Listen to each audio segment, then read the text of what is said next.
Biz bu layihəni 3 il əvvəl yaratmışdıq. Bu belə deyək də, bu bir 5-6 nəfərik biz, dəyişir imtahanı. Bu əlavə bir hobbi kimi oldu bizdə və hər birimizin öz işi, peşəsi var idi.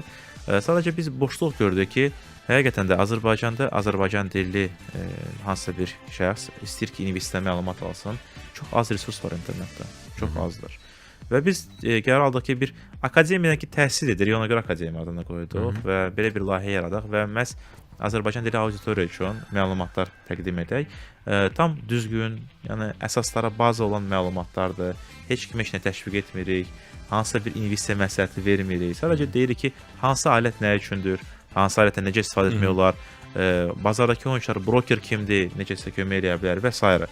Və bizim artıq YouTube-da belə də orada 100-dən çox videomuz var və digər sosial şəbəkələrdə verir. Əsasən biz belə deyək, bir 10 dəqiqəlik, 15 dəqiqəlik videolarımız təhsilli videolarıdır. Və bunu bölüşürük ki, maarifləndiririk və həmçindəki müəyyən trendlərdən bölüşürük ki, bax budur, belə bu nəsə bir yenilik olanda izah eləyirik ki, aldanmasınlar, bilsinlər ki, nə var, nə yox. Yəni bu kommersiya tipli layihə deyil belə deyək, sadəcə maarifləndirici bir layihədir.